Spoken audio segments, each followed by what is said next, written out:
unlocking the supreme power within your mind. Have you ever wondered why some people seem to effortlessly attract success, abundance, and happiness into their lives, while others struggle endlessly despite working twice as hard? Here's a truth that might surprise you. The answer isn't found in luck, timing, or even talent.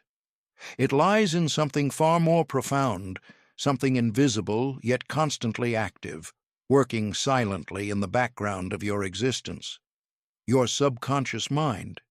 Most people live their entire lives unaware that they possess an extraordinary internal system, a mental powerhouse that operates 24 hours a day, processing millions of pieces of information, orchestrating your bodily functions, and, most importantly, translating your deepest beliefs into tangible reality.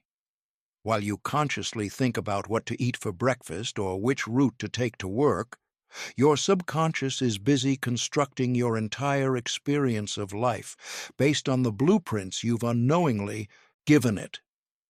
Think about this for a moment. Every habit you have, every automatic reaction, every recurring pattern in your relationships, career, and health, these aren't random occurrences. They're the direct manifestation of programs running in your subconscious mind. And here's the revolutionary part. You can rewrite these programs. Dr. Maxwell Sterling, one of the world's leading researchers in the field of mind-body connection and author of the groundbreaking work, The Subconscious Blueprint, spent over 3 decades studying how our invisible mental patterns shape our visible world. His research revealed something astounding. Approximately 95% of our daily activities, decisions, and emotional responses are controlled not by our conscious mind, but by our subconscious programming. Let me paint you a picture. Imagine your conscious mind as the captain of a ship, standing on the deck, making decisions about where to steer. That's important, certainly, but now imagine your subconscious mind as the entire crew working below deck, managing the engines, navigating the currents, maintaining the vessel, and actually executing the journey.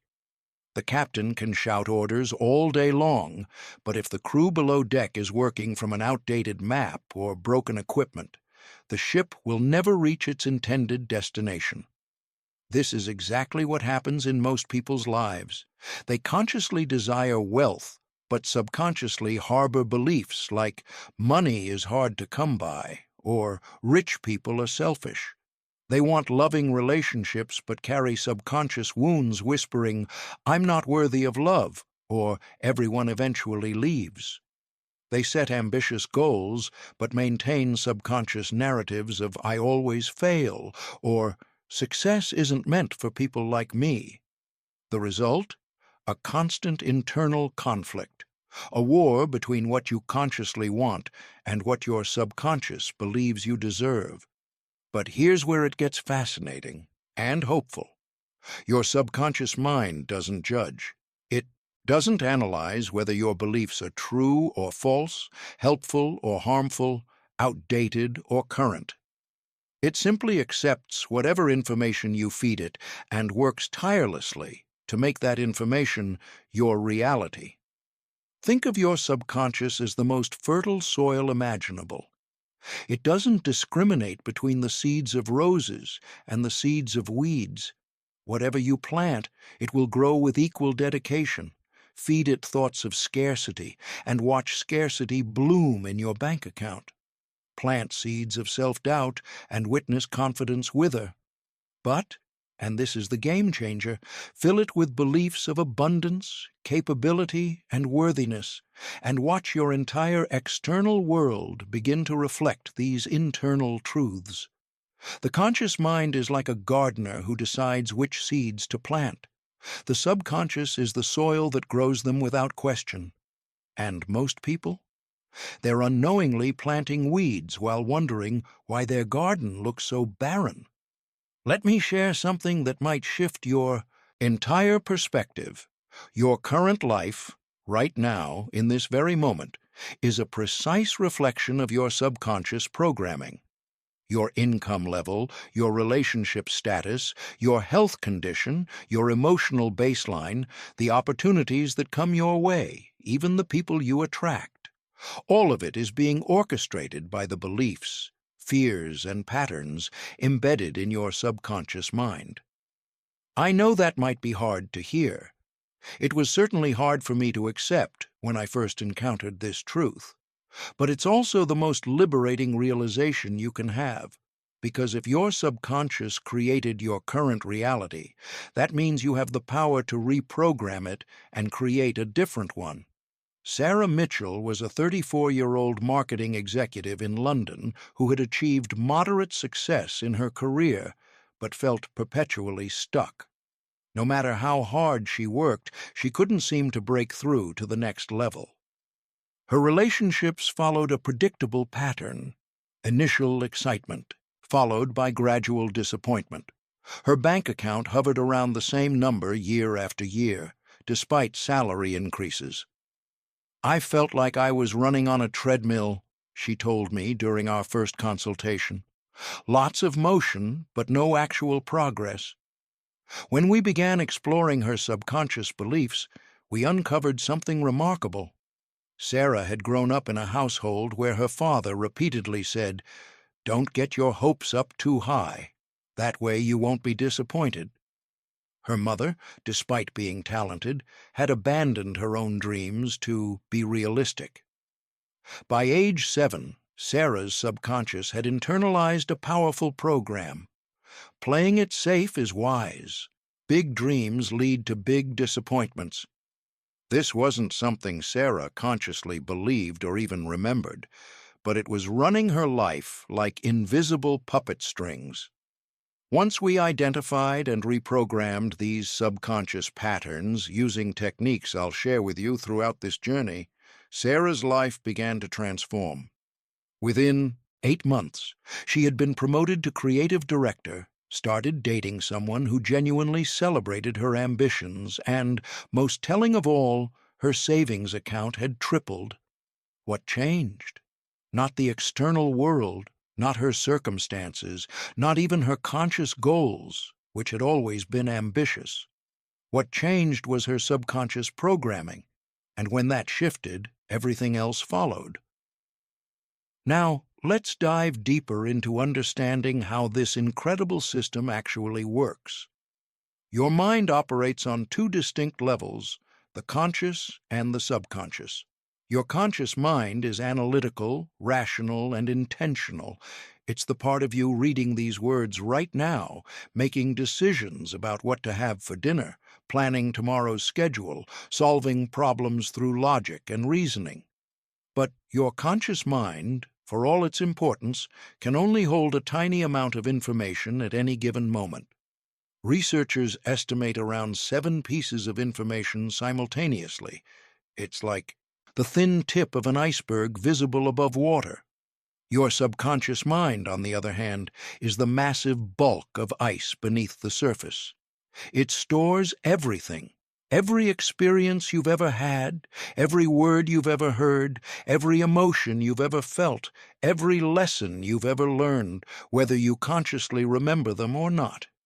It processes approximately 11 million bits of information per second, compared to the conscious mind's measly 40 bits per second.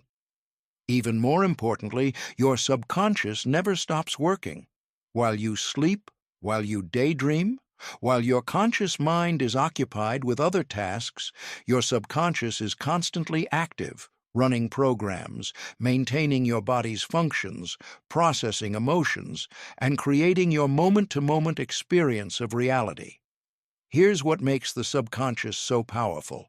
It controls all of your automatic functions: your heartbeat, your breathing, your immune system, your digestion, your cellular repair. None of these require conscious thought because your subconscious handles them flawlessly. You don't need to remember to tell your heart to beat 100,000 times today. Your subconscious manages it automatically. But it doesn't stop there. Your subconscious also controls your automatic behaviors, emotional reactions, and habitual thought patterns. That's why you can drive home from work without consciously thinking about every turn. That's why certain situations trigger specific emotional responses before you even have time to think. That's why you might sabotage yourself in ways that your conscious mind doesn't understand. Your subconscious is like an incredibly sophisticated autopilot system, and it's flying your life according to the flight plan it received. Mostly during your first 7 years of life, when your brain was in a highly suggestible theta state, downloading information about how the world works directly into your subconscious database. The problem is, much of that early programming came from well-meaning but flawed sources. Parents who were stressed about money taught you that money doesn't grow on trees. Teachers who prioritized conformity taught you that it's better to fit in than stand out. Religious institutions might have taught you that suffering is noble or pride is a sin, inadvertently programming you to stay small. Media bombarded you with images of how you should look, what you should want, who you should be. None of this was malicious, but all of it became programming. And here's the challenging part. Your subconscious doesn't update automatically. Unlike your smartphone, which regularly downloads new software, your subconscious will continue running Windows 95 programs in a Windows 11 world unless you actively intervene and upgrade the system. Dr. Sterling's research team conducted a fascinating study involving two groups of people with similar goals. Let's say, running a marathon. Group A was given intensive conscious-level training, nutrition plans, running schedules, motivation podcasts, the works. Group B received the same training, but with one addition: daily subconscious reprogramming sessions using affirmations, visualization, and what Dr. Sterling calls emotional encoding. The results were staggering. While 34% of Group A completed the marathon, an astounding 81% of Group B crossed the finish line.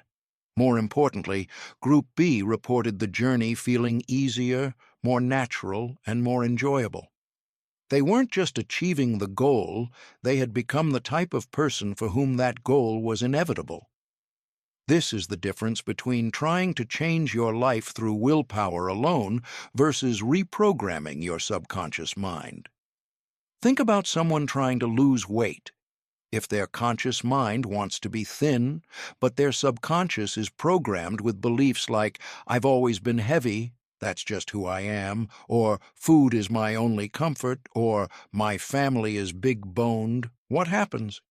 They might succeed for a few weeks through sheer willpower, but eventually the subconscious program reasserts control, and they return to their set point. They're not lacking discipline, they're fighting their own internal programming. Now imagine that same person reprogramming their subconscious to believe, "I am naturally healthy and vibrant, and my body easily maintains its ideal weight, and I love nourishing myself with healthy choices." These beliefs, embedded deeply enough, don't require willpower. They simply express themselves as natural behavior. This is why affirmations work for some people and fail for others. If you stand in front of a mirror saying, "I am wealthy and successful," while your subconscious is screaming, "Yeah, right, you're broke and always will be," you're actually reinforcing the negative belief through the contrast. The affirmation feels hollow because it contradicts your deeper programming. But when you understand how to properly communicate with your subconscious through repetition, emotion, relaxation, and visualization, you can install new beliefs that feel just as real as the old ones. More real, actually, because they're aligned with truth and potential rather than fear and limitation. Let me give you a practical example of how your subconscious shapes your reality in ways you might not even realize. Marcus Chen, a software developer in Singapore, came to me frustrated about his career. Despite being talented, he kept getting passed over for promotions. His projects were consistently successful, but somehow the recognition always went to others. He was beginning to believe he was just unlucky. During our sessions, I asked Marcus about his childhood relationship with visibility and success. It turns out that when Marcus was 9 years old, he won a school science competition. He was thrilled and couldn't wait to share the news with his family. But when he got home, his older brother, who had been struggling academically, became visibly upset. His father, trying to keep the peace, told Marcus, "It's good that you won, but don't rub it in your brother's face. Be humble." That single moment, emotionally charged and significant, created a subconscious program. My success hurts others. It's safer to succeed quietly. Don't shine too bright. For the next 24 years, this program ran in the background of Marcus's life. He would unconsciously downplay his achievements, deflect credit, and make himself invisible precisely at the moments when visibility mattered most. His conscious mind wanted recognition, but his subconscious was protecting him from the imagined harm his success might cause others.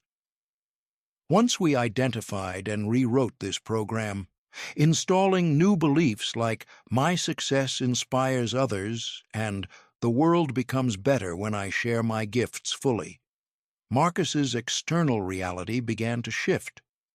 Within 3 months, he was leading a major project. Within 6 months, he received the promotion he'd been chasing for years. Nothing about his skills changed. His talent was always there. What changed was the subconscious program that had been quietly sabotaging his visibility. This is how the subconscious works: silently, automatically, and powerfully. And here's the beautiful, terrifying, liberating truth. Your subconscious is always listening. Every thought you think repeatedly, every emotion you feel consistently, every story you tell yourself again and again, your subconscious is absorbing it all and using it as instructions for creating your reality. When you constantly think, "I never have enough money," your subconscious hears, "Create experiences of not having enough money," and obliges. When you repeatedly feel, "I'm not good enough," your subconscious interprets that as, "Make sure I experience situations that confirm I'm not good enough," and dutifully arranges circumstances to match. But, and this is where the magic happens, when you begin feeding your subconscious thoughts like "abundance flows easily" to "me" and "I am worthy of extraordinary love" and "opportunities appear everywhere I look," it accepts these with equal dedication and begins constructing a reality that matches these new instructions. Your subconscious doesn't care whether you're programming it with limitations or possibilities. It's completely neutral. It's simply the most obedient servant you'll ever have, following your orders exactly. Orders delivered not through your occasional conscious wishes, but through your dominant thoughts, feelings, and beliefs. Before we continue deeper into this journey, I want you to pause and do something important. Think about one area of your life where you're experiencing struggle or limitation. Really focus on it for a moment. Now ask yourself, what belief would someone need to hold in order to create this exact experience? If you're struggling financially, the belief might be "money is scarce," or "I have to work extremely hard for every dollar," or "I don't deserve wealth." If you're lonely, the belief might be "I'm unlovable," or "people always leave," or "vulnerability is dangerous." If you're stuck in your career, the belief might be "I'm not talented enough," or "success requires luck I don't have," or "playing it safe is wise." These beliefs, whether conscious or unconscious, are the seeds you've been planting in your subconscious garden, and your current life is showing you exactly what those seeds have grown into. The incredible news is this: you can change the seeds. You can replant the garden. You can reprogram the system. And that's exactly what we're going to do together throughout this comprehensive journey into the power of your subconscious mind. But before we dive into the specific techniques and strategies for reprogramming your subconscious, it's crucial that you understand one more fundamental truth about how this system operates. Your subconscious speaks in the language of imagery and emotion, not logic and words. This is why you can tell yourself logically there's nothing to be afraid of when facing a phobia, but your body still responds with fear. The conscious, logical mind is speaking, but the subconscious, which controls your emotional and physiological responses, doesn't respond to logic. It responds to images and feelings. This is also why memories triggered by smells or sounds can be so visceral. A particular song can instantly transport you back to being 17, complete with all the emotions of that time, because your subconscious stored that experience as a multisensory emotional package. Understanding this is crucial because it explains why certain programming techniques work while others don't. Reading a book about confidence won't necessarily make you confident because you're only engaging your conscious, analytical mind. But visualizing yourself in vivid detail, behaving confidently while simultaneously feeling the emotions of confidence in your body, that reaches your subconscious.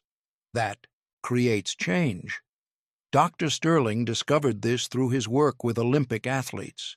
He found that athletes who spent time visualizing their performance in rich sensory detail, seeing the track, hearing the crowd, feeling their muscles moving, experiencing the emotions of winning, showed the same neural activation patterns as athletes who were physically practicing. Their brains literally couldn't distinguish between a vividly imagined experience and a real one. This means you can install new programs in your subconscious through deliberate visualization and emotional engagement, even without physically experiencing the desired outcome yet. Your subconscious will accept a richly imagined future as current reality and begin organizing your behaviors, perceptions, and opportunities to match it. This is not wishful thinking or fantasy. This is understanding and utilizing the fundamental mechanics of how your mind creates your reality. Let me share one more story before we move into Part 2, where we'll explore the specific techniques for reprogramming your subconscious. Elena Rodriguez was a talented artist in Barcelona who had dreamed since childhood of having her work displayed in a major gallery. But year after year, she found herself paralyzed by fear whenever opportunity presented itself. She'd sabotage her own submissions, miss deadlines, or convince herself her work wasn't ready yet. Through our work together, we uncovered a devastating subconscious belief installed at age 12. Elena had proudly shown her art teacher a painting she'd worked on for weeks. The teacher, having a bad day, had dismissively said, "It's nice, Elena, but real artists have something special that can't be taught. Either you have it or you don't." That single comment, delivered at a vulnerable developmental moment, created a subconscious program that ran for 19 years. I might not be a real artist. My work might not be good enough. It's safer not to put myself out there fully. Once we identified this program and replaced it with new beliefs, I am a legitimate artist with a unique voice, and my work deserves to be seen, and the world needs what I create. Elena's behavior transformed almost immediately. Within 4 months, she had submitted to and been accepted by 3 galleries. Within a year, she had sold enough pieces to quit her day job and pursue art full-time. The talent was always there. The opportunity was always there. What was missing was the subconscious permission to succeed. This is what I want you to understand as we conclude Part 1. Your subconscious mind is not your enemy. It's not trying to hold you back out of malice. It's simply following the programming it received, most of which was installed before you were old enough to consciously choose it. But now you're old enough. Now you're aware enough. Now you have the knowledge and tools to become the conscious programmer of your own subconscious mind. In the next section, we're going to explore exactly how to do that. We'll dive deep into proven techniques for reprogramming your subconscious, understanding the science behind why they work, and learning how to apply them systematically to create lasting change in every area of your life. Because here's the truth that every master of reality understands. You are not a victim of your subconscious programming. You are the programmer. And it's time to write some new code. The science and art of subconscious reprogramming. Now that you understand the immense power your subconscious mind holds over every aspect of your existence, the question becomes, how do we actually reprogram it?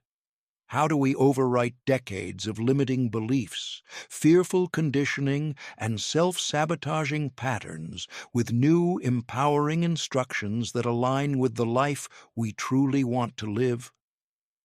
This is where most people get stuck. They read inspirational books, attend motivational seminars, set ambitious goals, and then wonder why nothing fundamentally changes. The reason is simple. They're trying to change their lives from the conscious level alone, using willpower and discipline to fight against the much more powerful currents of subconscious programming. It's like trying to change the direction of a massive ocean liner by standing on deck and blowing in the opposite direction. You might create a small ripple, but the ship continues on its programmed course, driven by engines far below the surface that you're not addressing. True, lasting transformation requires going below deck. It requires learning to communicate directly with your subconscious mind in the language it understands, bypassing the critical, analytical conscious mind that often acts as a gatekeeper, preventing new beliefs from taking root. Dr. Maxwell Sterling's breakthrough research identified what he calls the 4 gateways to subconscious reprogramming. 4 proven pathways through which new information can be installed in your subconscious mind with maximum effectiveness. These aren't theoretical concepts. They're scientifically validated techniques that have transformed the lives of thousands of people across 6 continents. Let's explore each gateway in detail, starting with the most accessible and immediately applicable one. Gateway 1.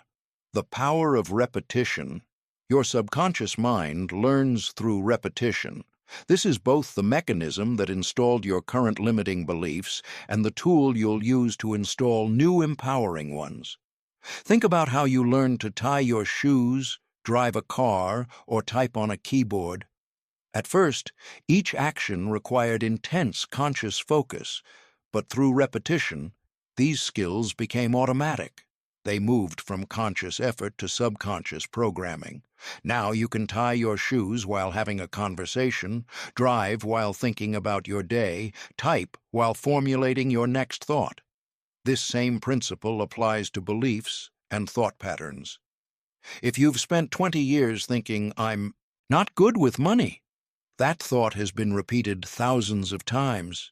Each repetition reinforced the neural pathways associated with that belief, making it feel increasingly true and natural. Your subconscious doesn't question it anymore. It simply accepted reality. But here's the liberating truth. You can use this same repetition mechanism to install new beliefs. The technique is called conscious affirmation, and when done correctly, it's remarkably powerful. Let me be clear about what I mean by correctly, because this is where most people go wrong. Standing in front of a mirror robotically repeating, "I am wealthy," while your subconscious screams, "No, you're not, you can barely pay rent," doesn't work.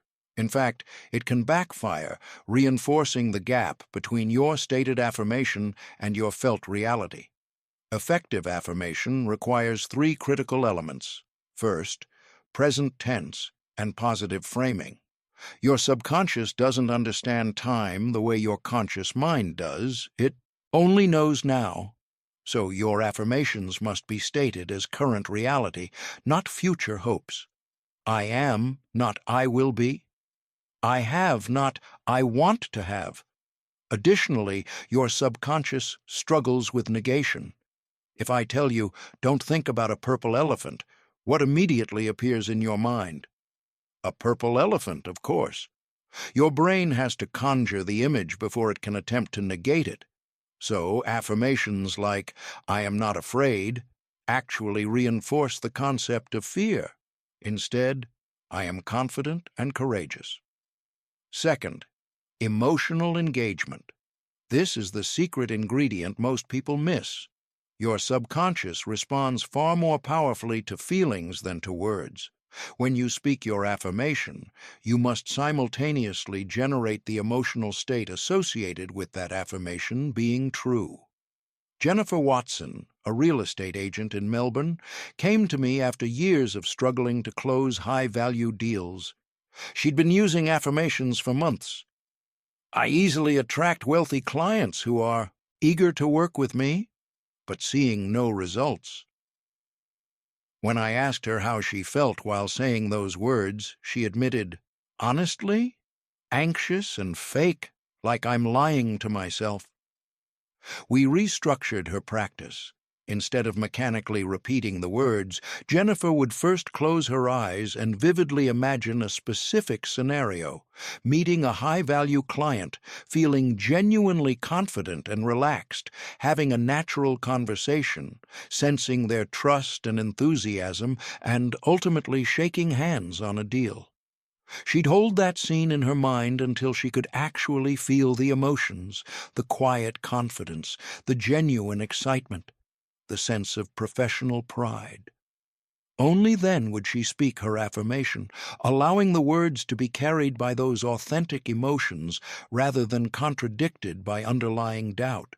Within 6 weeks, Jennifer closed 3 deals totaling over $4.2 million, more than she'd closed in the previous 6 months combined. The difference? She'd finally learned to speak to her subconscious in its native language, the language of emotion and imagery. Third, consistency and optimal timing. Your subconscious requires repetition to accept new programming, but not all times are equally effective for this repetition. The most powerful moments for subconscious programming are 1. Immediately upon waking, your brain is transitioning from theta wave state, deep subconscious, to alpha, light conscious awareness. In this liminal space, the critical conscious mind isn't fully active yet, and new information can slip directly into your subconscious with minimal resistance. 2. Just before sleep. As you drift toward sleep, your brainwaves slow from beta, active conscious thinking, through alpha and into theta. This is when your subconscious is most receptive. Whatever thoughts and feelings you take into sleep will be processed and reinforced throughout the night. 3. During meditation or deep relaxation, when you deliberately slow your breathing, relax your body, and quiet your mind, you create an alpha or theta state that provides direct access to your subconscious. Dr. Sterling's research team conducted a fascinating study comparing the effectiveness of affirmations at different times of day. Participants who practiced affirmations during these optimal windows, morning, pre-sleep, and meditation, showed a 340% increase in belief adoption compared to those who practiced them during busy, alert periods of the day. Think about that. The same words, the same person, but 3.4 times more effective simply by choosing the right timing. Michael Thompson, a former professional athlete turned entrepreneur in Chicago, used this principle to transform his business mindset. After his sports career ended, Michael struggled with imposter syndrome in the business world. Despite having the intelligence and drive to succeed, he carried a subconscious belief. I'm just an athlete. I don't belong in this world. We developed a morning and evening ritual for Michael. Every morning, within 5 minutes of waking, before checking his phone or engaging with the world, he would sit quietly and repeat, "I am a capable, intelligent entrepreneur. Business success flows naturally to me. I belong in this arena and contribute unique value." He'd repeat this for just 3 minutes, feeling the truth of it building with each repetition, imagining himself confidently navigating business situations. Every night, as the last conscious act before sleep, he'd do the same practice, allowing these thoughts to be the seeds that would germinate in his subconscious throughout the night. After 90 days of this practice, just 6 minutes per day total, Michael reported that the imposter feelings had virtually disappeared. More importantly, his business results reflected this internal shift. His company revenue had increased by 170%. He'd closed partnerships he previously would have been too intimidated to pursue, and he found himself naturally speaking and acting with an authority that felt effortless rather than forced. The affirmations hadn't just changed his thoughts, they'd reprogrammed his identity at the subconscious level. Now, let me give you a practical framework for creating and implementing your own affirmations. Step 1. Identify the limiting belief. What's the subconscious program creating the limitation you want to change? Be specific, not just, "I want more money," but, "What do I believe about money that's keeping me where I am?" Perhaps, "Money is hard to earn," or "I'm not good at managing finances," or "Wealthy people are greedy." Step 2. Create the opposite, empowering belief. Formulate it in present tense, positive framing, and make it feel believable enough that your subconscious won't immediately reject it. If "I am a millionaire" feels too far from your current reality, try "Money flows to me easily and frequently," or "I am becoming more financially abundant each day." Step 3. Add sensory and emotional richness. Don't just state the words. Build a full sensory experience around them. When you affirm, "I am confident and successful in my career," see yourself in work situations radiating competence. Hear the tone of your voice. Feel the sensations in your body. Notice how others respond to your presence. Step 4. Practice at optimal times with consistency. Every morning upon waking and every night before sleep, minimum. If possible, add a midday practice during a relaxation break. The key is consistency. Your subconscious responds to patterns, not occasional efforts. Step 5. Track the shifts. Keep a journal noting when you catch yourself thinking or acting in alignment with your new beliefs rather than your old ones. These moments of recognition reinforce the new programming. Dr. Sterling often says, "You wouldn't expect to reprogram a computer with one command, and you shouldn't expect to reprogram your subconscious with one affirmation session. But repeated commands, given correctly, will absolutely rewrite the code." Gateway 2. The theater of your mind. Visualization. While affirmations work through linguistic repetition, visualization taps into an even more primal form of subconscious communication: imagery. Your subconscious mind thinks in pictures, not words.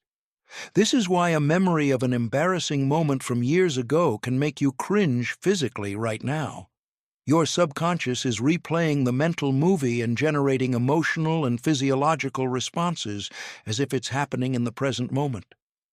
This quirk of the subconscious, its inability to distinguish between vividly imagined experiences and real ones, is exactly what makes visualization such a powerful reprogramming tool. The neuroscience behind this is fascinating. When you vividly imagine performing an action, your motor cortex activates in patterns nearly identical to actually performing that action. Athletes have known this for decades. Olympic skiers who mentally rehearse their runs show muscle activation patterns that mirror actually skiing. Concert pianists who visualize their performances activate the same neural networks as physical practice. But here's where it gets even more interesting. This principle doesn't just apply to physical skills. It applies to emotional states, behavioral patterns, and identity itself. When you repeatedly visualize yourself as confident, successful, healthy, or abundant, with enough sensory detail and emotional engagement, your subconscious begins to accept this as your actual identity. And once your subconscious identity shifts, your external behaviors, choices, and circumstances naturally align to match it. Let me share a powerful example. Gabriela Santos, a software engineer in São Paulo, Brazil, had a debilitating fear of public speaking. Even the thought of presenting in a team meeting would trigger anxiety symptoms days in advance. This limitation was holding her back professionally, as technical leadership roles required regular presentations. Traditional approaches, public speaking courses, anxiety management techniques, exposure therapy, provided minimal help. Why? Because they addressed the conscious symptoms without touching the subconscious, programming, creating those symptoms. We took a different approach using systematic visualization. Every day for 20 minutes, Gabriela would find a quiet space, close her eyes, and construct an elaborate mental movie. She'd imagine walking into a conference room filled with colleagues. She'd see their faces, hear the ambient sounds, feel the temperature of the room. Then she'd visualize herself beginning her presentation, and here's the crucial part, feeling completely calm, confident, and even enjoying the experience. She'd see herself speaking clearly, making eye contact, using natural gestures. She'd imagine colleagues nodding in understanding, asking engaged questions, offering positive feedback afterward. She'd feel the satisfaction of communicating her ideas effectively, the warmth of professional respect, the quiet pride of overcoming her fear. The key was detail and emotion. Not vague, wishful thinking, but specific, sensory-rich mental rehearsal combined with the actual feelings she wanted to experience. For the first week, maintaining this visualization felt difficult. Her mind would wander, doubt would creep in, the imagined scenario would feel forced and unnatural. But she persisted, and gradually the mental movies became more vivid, more detailed, more emotionally authentic. After 3 weeks of daily practice, something shifted. Gabriela noticed that when she actually faced a presentation opportunity, the anxiety was less. Not gone, but significantly diminished. Her body seemed to remember the calm confidence she'd rehearsed mentally, and it showed up in reality. After 2 months, she volunteered to lead a presentation to senior leadership, something previously unthinkable. And she didn't just survive it, she excelled. Several executives commented on her poise and clarity. What happened? Through systematic visualization, Gabriela's subconscious had been reprogrammed. She'd installed a new neural pattern: I am someone who speaks confidently in public. That was as real to her subconscious as if she'd had years of positive public speaking experiences. The imagined experiences had literally rewired her brain. Here's your framework for effective visualization. The optimal state. Begin by entering a relaxed, meditative state. Sit or lie comfortably, close your eyes, take several slow, deep breaths. You want to shift from beta brainwaves, active thinking, into alpha, relaxed awareness, or even theta, deep meditation. This makes your subconscious maximally receptive. Sensory richness. Don't just see the scene, inhabit it with all 5 senses. If you're visualizing career success, don't just picture yourself in a corner office. Hear the sounds of the city outside your window. Feel the texture of your desk, the temperature of the room. Smell the coffee on your desk. Taste the success. The more sensory channels you engage, the more real it becomes to your subconscious. Emotional authenticity. This cannot be overstated. Feeling the emotions associated with your desired reality is more important than seeing the images. Your subconscious is primarily an emotional system. When you feel the joy, peace, confidence, or gratitude of your imagined success, you're speaking directly to the core of your subconscious programming. First-person perspective. Experience the visualization from inside your own eyes, not watching yourself from outside like a movie. You want your subconscious to encode this as personal experience, not observation. Repetition and consistency. Like affirmations, visualization requires consistent practice. Daily is ideal, even just 10 to 15 minutes. Some people prefer morning visualization to set the tone for their day. Others prefer evening to program their subconscious before sleep. Many do both. Present tense, reality. Visualize your desired outcome as happening now, not as a future possibility. You're not imagining what might be. You're experiencing what is in the reality of your mind, which your subconscious accepts as truth. Dr. Sterling worked with an Olympic gold medalist who revealed that she spent equal time physically training and mentally rehearsing. When I'm actually competing, she explained, it feels like I've done this hundreds of times before because in my mind I have. My body knows what to do because my subconscious has already succeeded countless times in visualization. This athlete had discovered what ancient wisdom traditions have known for millennia. The mind cannot distinguish between a powerfully imagined experience and a physical one. Both create neural patterns, both program the subconscious, both shape future behavior. Now, let's explore the third gateway, which combines elements of both affirmation and visualization into something even more powerful. Gateway 3. Emotional encoding. The feeling is the secret. Dr. Sterling's most controversial claim, one that initially drew skepticism from the scientific community, but has since been validated through rigorous research, is this. The thought without the feeling is impotent. The feeling without the thought is unfocused, but the thought charged with authentic feeling is the most powerful force in subconscious programming. In other words, you can affirm and visualize all day long, but if these practices aren't connected to genuine emotional states, they're like seeds scattered on concrete. They have nowhere to take root. This is why so many people struggle with manifestation techniques, positive thinking, and self-improvement practices. They're doing the mental work without engaging the emotional component that actually drives subconscious change. Your subconscious mind is, at its core, an emotional system. It doesn't respond primarily to logic, reason, or even repetition alone. It responds to emotional intensity and authenticity. Think about your most vivid memories. They're almost certainly emotionally charged moments, aren't they? Your first kiss. A moment of profound grief. A spectacular success or crushing failure. A time you felt deeply loved or utterly rejected. Why do these memories persist when countless ordinary moments fade?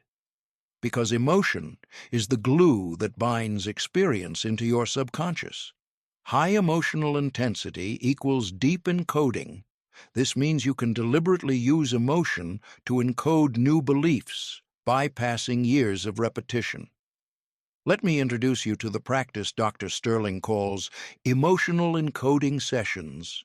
Concentrated periods where you intentionally generate the emotional state associated with your desired reality and sustain it long enough for your subconscious to encode it as truth. Here's how it works. Step 1. Identify the core feeling of your desired outcome. Not what you'll do or have, but how you'll feel. If your goal is financial abundance, the core feeling might be security, freedom, or generosity. If it's a loving relationship, it might be connection, safety, or joy. If it's career success, it might be pride, confidence, or fulfillment. Get specific about the emotional essence of what you want. Step 2. Enter a deeply relaxed state. Use breathwork, meditation, or progressive muscle relaxation. You need to quiet the analytical mind and access your emotional center. Step 3. Generate the feeling. This is where most people struggle, so let me be very specific. You generate the desired feeling by remembering a time when you felt it before, even in a different context. Want to feel the abundance emotion? Recall a time you felt genuinely grateful and wealthy, maybe not financially, but wealthy in love or health or friendship. Capture that feeling. Amplify it. Want to feel confidence?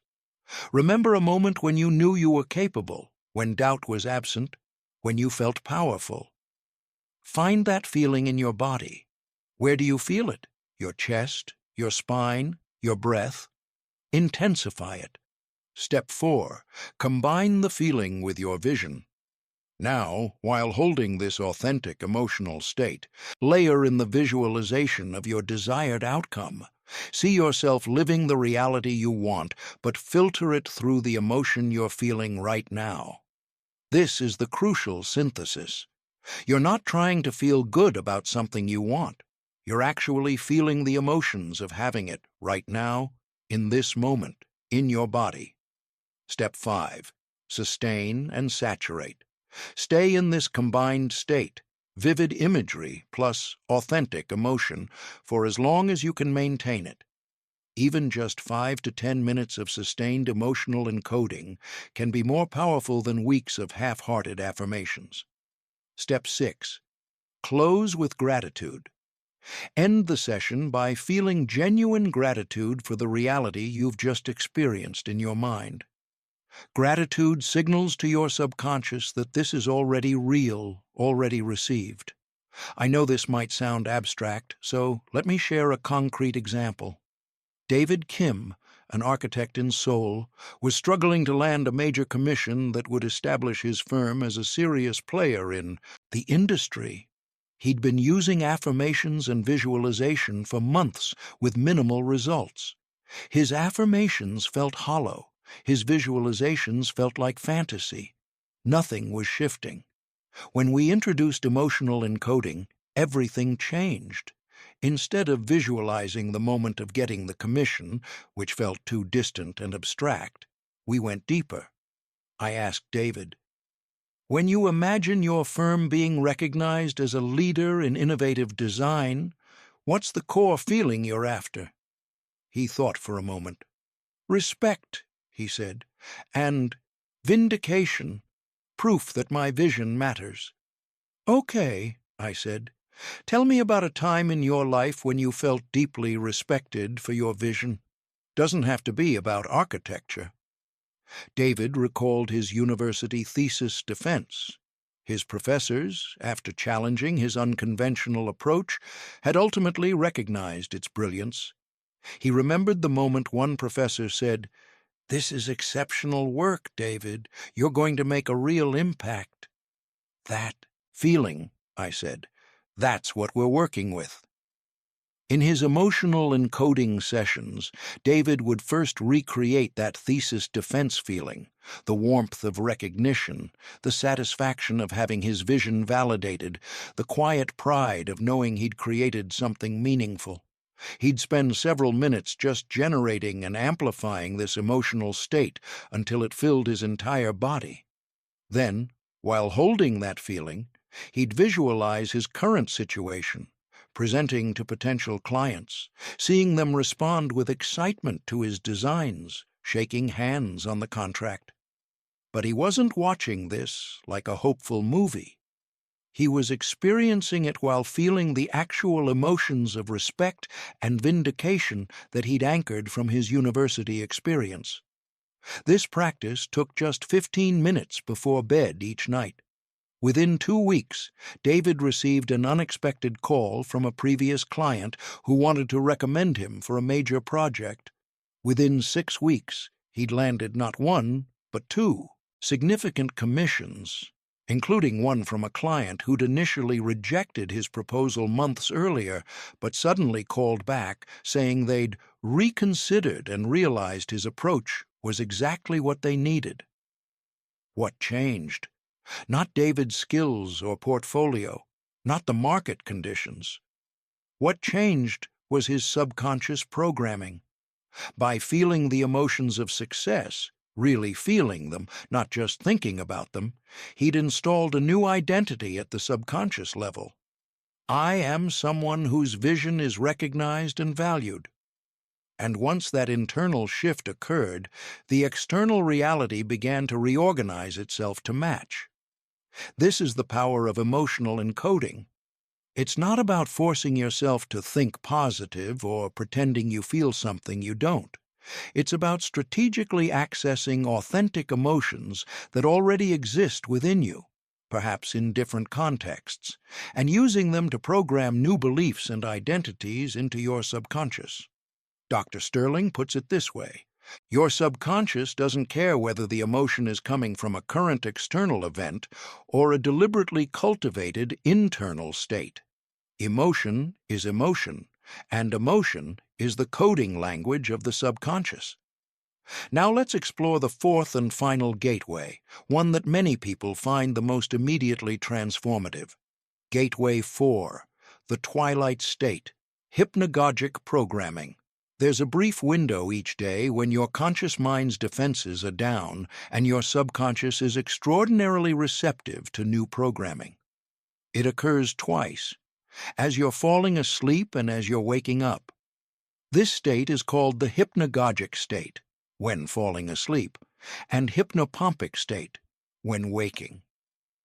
During these transitions, your brainwaves shift from beta, alert, conscious thinking, through alpha, relaxed awareness, into theta, deep subconscious access. In theta state, your critical conscious mind, the gatekeeper that normally filters and questions new information, is largely inactive. Your subconscious is exposed, suggestible, and ready to accept new programming with minimal resistance. This is why traumatic experiences during these twilight moments often have such lasting impact. It's also why strategically using these windows for intentional programming can create rapid transformation. Thomas Anderson, a financial advisor in Toronto, discovered this accidentally. After years of struggling with anxiety around client presentations, he started a simple nighttime practice. As he drifted toward sleep, he would whisper to himself, "I am calm and confident. People trust my guidance. I communicate clearly and effectively." He didn't force it, didn't stress about whether he believed it. He just let the words float through his mind as sleep approached, sometimes repeating them until he couldn't remember saying them anymore. Within a month, he noticed something strange. The anticipatory anxiety before client meetings had faded, not through effort or willpower, but almost like it had just dissolved. He found himself naturally speaking with more authority, making stronger eye contact, and, most tellingly, clients seemed to respond with greater confidence in his recommendations. When Thomas shared this experience with me, I explained what had happened. By programming his subconscious during the hypnagogic state, when his analytical mind couldn't interfere with doubt and resistance, the new beliefs had been installed directly into his subconscious database. It was like updating software while the computer was in sleep mode, no interference from running programs. Here's how to harness this gateway systematically. Evening protocol, hypnagogic programming. As you lie in bed preparing for sleep, after you've turned off lights and closed your eyes, spend your last conscious moments deliberately programming your subconscious. Choose one or two simple, powerful statements that represent the beliefs or identity you want to install. Phrase them in Present tense, positive language. Examples: I am financially abundant and secure. My body is healthy, strong, and vibrant. I attract genuine, loving relationships. I am confident and capable in all I do. Opportunities flow easily to me. Repeat your chosen statement slowly, gently, without strain. Don't try to force belief or generate emotion, though if authentic feeling arises naturally, welcome it.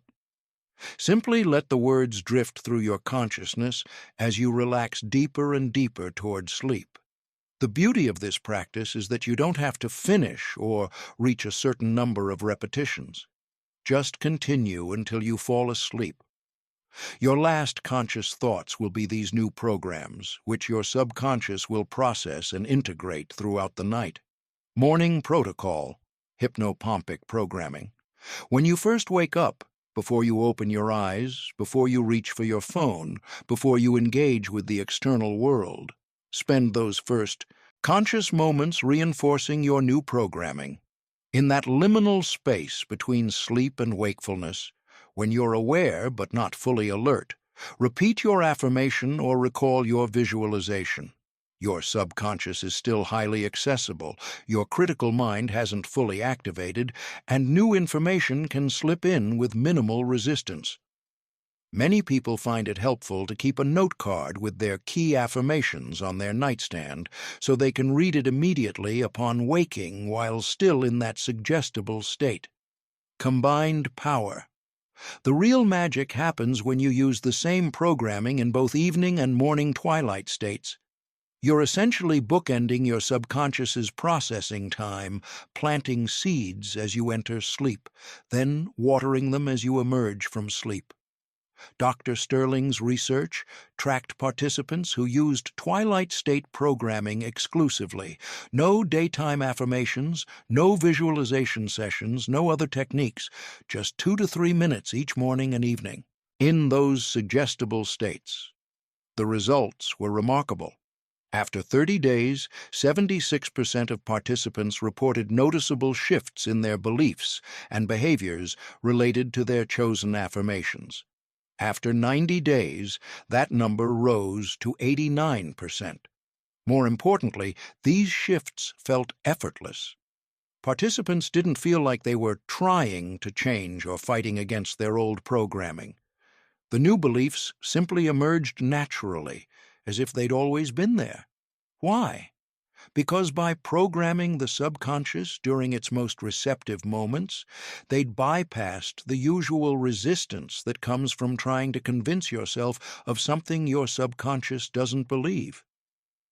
Let me share one final story before we move into part 3, where we'll explore how to apply these techniques to specific areas of your life: health, wealth, relationships, and success. Isabella Martinez, a yoga instructor in Buenos Aires, came to me with a heartbreaking pattern. Every time her life seemed to be going well, successful, classes, growing income, promising relationships, she would unconsciously sabotage it. She'd get sick, make impulsive bad decisions, or create conflict that disrupted her progress. Through our work, we uncovered a deep subconscious belief installed in childhood. I don't deserve sustained happiness. Good things don't last. We used twilight state programming as our primary tool. Every night as Isabella drifted to sleep, I am worthy of sustained joy and success. Good things come to me and stay with me. I allow myself to be happy and prosperous. Every morning as she woke, I deserve all the good that comes to me. Happiness is my natural state. Success is safe for me. That was it. No complex visualization sessions, no emotional processing. Just those simple statements at the 2 most receptive moments of each day. Within 3 months, Isabella's self-sabotage pattern had broken. When good things happened, she no longer waited anxiously for the other shoe to drop. She didn't create problems where none existed. She allowed herself to receive without unconsciously destroying what she received. "It's like someone rewrote my base code," she told me. "I didn't have to fight against myself anymore. The new beliefs just became true." This is the power of working with your subconscious during its most receptive states. You're not battling against established programming. You're quietly, gently installing new programming while the defenses are down. Integrating the 4 gateways. Now, you might be wondering, do I need to use all 4 gateways? Or can I focus on just 1 or 2? The answer depends on your personality, lifestyle, and the depth of reprogramming you're seeking. Some people resonate strongly with one particular method and achieve excellent results focusing there. Others prefer combining multiple approaches for maximum impact. Dr. Sterling's recommendation for those serious about transformation: use all 4 in a systematic way. Morning twilight state. Program your subconscious immediately upon waking, 2 to 3 minutes. Midday affirmation or visualization. Reinforce your programming during a relaxation break, 10 to 15 minutes. Evening emotional encoding. Deep practice combining visualization and feeling before dinner, 15 to 20 minutes. Nighttime twilight state. Final programming as you drift to sleep, 2 to 3 minutes. This might sound like a lot, but it totals less than 40 minutes per day, and most of it occurs during moments you'd be thinking something anyway, waking up, falling asleep. The question isn't whether you have time. The question is, what are you currently programming your subconscious with during these moments? If you're not deliberately choosing, your subconscious is still being programmed, just with whatever random thoughts, worries, or habitual patterns happen to be present. You're going to program your subconscious one way or another. You might as well do it intentionally. Applying subconscious mastery to health, wealth, and relationships. Understanding the mechanics of subconscious reprogramming is one thing. Applying that understanding to create tangible, measurable transformation in the specific areas of your life that matter most. That's where theory becomes reality, where knowledge becomes power, where potential becomes actualization. In this section, we're going to explore exactly how to direct your newly acquired subconscious programming skills toward the 3 pillars of human fulfillment: vibrant health, financial abundance, and deeply satisfying relationships. What you're about to discover may challenge some of your existing beliefs about how these areas of life work. Good. That discomfort is a sign that we're reaching beyond surface-level solutions into the root causes that create your experience. Because here's a truth that modern culture doesn't want you to fully grasp: your health, your wealth, and your relationships are not primarily determined by external circumstances, genetic luck, or random chance. They are, to a degree that would astonish most people, manifestations of your subconscious programming. Let's start with the one that seems most physical, most real, and therefore most resistant to the idea of mental programming: your health. The subconscious-body connection, programming your physical reality. Dr. Sterling's most controversial research involved the relationship between subconscious beliefs and physical health. His findings, initially dismissed by mainstream medicine, but now increasingly validated by the field of psychoneuroimmunology, suggest that your subconscious mind exerts profound influence over your immune system, cellular regeneration, hormonal balance, and overall vitality. This isn't mysticism or wishful thinking. This is documented, measurable science. Your body doesn't operate independently of your mind.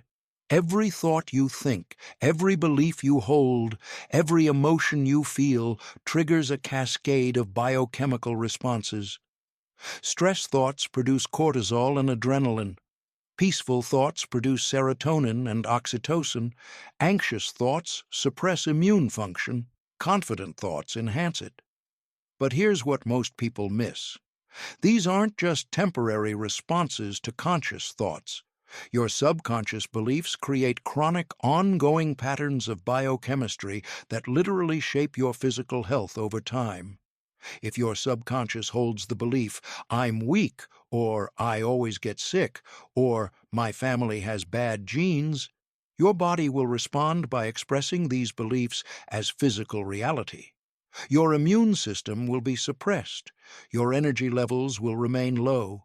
Your body will manifest whatever your subconscious believes to be true about it. Conversely, if your subconscious believes, my body is incredibly resilient and I heal quickly and completely, and health is my natural state, your physiology responds accordingly. Let me share a case that perfectly illustrates this principle. Patricia O'Connor, a 52-year-old teacher in Dublin, Ireland, had suffered from chronic migraines for over 15 years. She'd tried every medical intervention available: medications, dietary changes, physical therapy, acupuncture, with minimal lasting relief. The migraines continued, sometimes lasting 3 days, disrupting her work and devastating her quality of life. When Patricia came to me, I asked about the onset of her migraines. She recalled they began shortly after her divorce, a traumatic period when she felt her entire identity had collapsed. I felt like my head was going to explode from all the stress, she said. That phrase, my head was going to explode, had become more than a metaphor. Her subconscious had taken it literally and created a physical manifestation, actual exploding headaches. We also discovered deeper programming. Patricia's mother had suffered from severe migraines. As a child, Patricia watched her mother retreat to dark rooms, missing family events, describing the pain as unbearable. Without realizing it, Patricia had subconsciously absorbed a belief: women in our family get debilitating migraines. This is just how it is. Once we identified these subconscious programs, we began systematic reprogramming. Morning protocol. Immediately upon waking, before opening her eyes, Patricia would affirm, my body is perfectly balanced and healthy. My mind is calm and clear. Healing energy flows through every cell of my brain and nervous system. Visualization practice. Twice daily, Patricia would visualize her brain bathed in healing golden light, all tension dissolving, blood vessels relaxed and balanced, neurons firing in perfect harmony. She'd see herself going through entire weeks, then months, completely free of pain, feeling energized and clear-headed. Emotional encoding.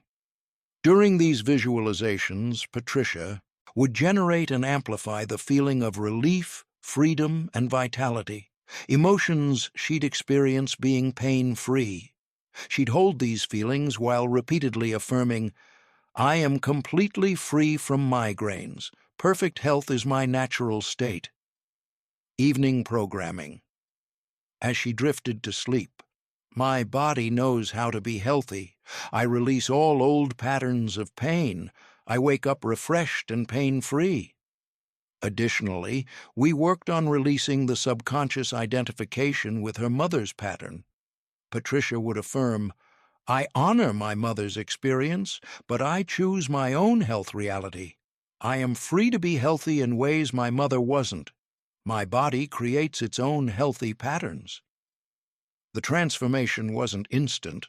Subconscious reprogramming rarely is. But within 3 weeks, Patricia noticed her migraines becoming less frequent. Within 2 months, their intensity had decreased significantly.